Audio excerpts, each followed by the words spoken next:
Hello everyone, this is Amitesh Singh from Department of Chemistry, Guru Nanak Dev University, Amritsar. I'm going to present my poster on colorimetric detection of dopamine using UV visible spectroscopy. Firstly, I would like to give a brief overview to the UV visible spectroscopy. The UV visible spectroscopy is based upon the principle of electron excitation. Here we can see the six types of energy transitions which can occur after absorption of UV rays. Out of these six energy transitions, four of them are possible, while two of them that are pi to sigma star and sigma to pi star are not possible. The lowest energy transition, that is from HOMO to LUMO, is also shown here. The Beer-Lamont law tells us about the qualitative and the quantitative relationship between the concentration, molar absorptivity, and the absorption of UV spectrum. The solvent effect is also shown here, how the polar solvent in N to pi star and pi to pi star causes hypochromic and the red shift respectively. The spectra of phenol and ethanol and isooctane, that is polar and non-polar solvent, is also shown here.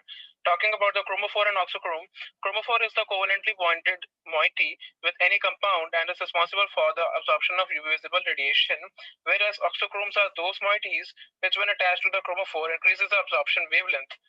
The conjugation effect is also shown here.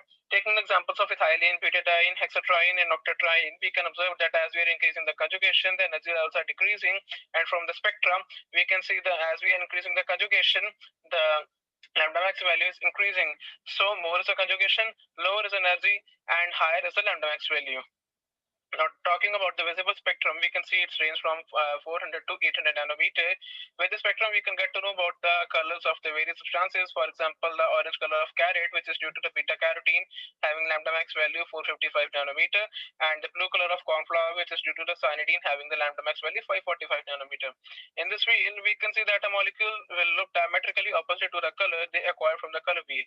Moving on to the dopamine, which is also known as a feel-good hormone, it's responsible for various neurological functions such as executive control, motor control, motivation, etc. Its deficiency can cause certain medical conditions such as depression, Parkinson's disease, etc. Thus, the detection of urinary dopamine provides a non-invasive method for diagnosing these diseases and monitoring therapies. So let's move to the colorimetric detection of dopamine, which is based on the photo-induced electron transfer, that is PET, from the excited J aggregate nanotubes to adsorbed dopamine quinone. This process used on the sensor platform can reduce the interference of ascorbic acid and uric acid in the detection of dopamine in the synthetic urine. This procedure involves taking 1 ml of synthetic urine having pH around 7.8 to 8, diluted 10 times with deionized water in quartz cuvette with J aggregate nanotube integrated agarose hydrogel film, followed by the addition of dopamine with different concentrations in the dark. After 10 minutes incubation, which allows dopamine to diffuse into the agarose hydrogel film and absorb on the surface of the integrated J aggregate nanotubes, the J aggregate nanotube integrated hydrogel films adhered on the wall of the quartz cuvette irradiated with the flashlight for 30 seconds and they're characterized with the spectrophotometer. So we can see in figure A and B, which are structures of 3,3-diethyl dicarbocyanine iodide DISC25 and lithocholic acid LCA respectively, which are used in the synthesis of J aggregate nanotubes. And figure D shows the J aggregate nanotube integrated agarose hydrogel films with the photo-induced electron transfer from the J aggregate nanotubes to the adsorbed dopamine. In the second figure, we can see the photography images of J aggregate nanotube integrated agarose hydrogel films before and after being taken out from the quartz cuvette. Figure C shows the optical microscopy image of J aggregate nanotube integrated agarose hydrogel films, and figure D shows the frequency sweeps of agarose hydrogel films with and without the J aggregate nanotubes formed at a mixture of LCA to DASC25 at molar ratio of 1:1. In this figure, we can see the absorption spectra of J aggregate nanotube integrated agarose hydrogel films in synthetic urine with 0, 10, 20, 40, 60, and 80 nanomolar dopamine.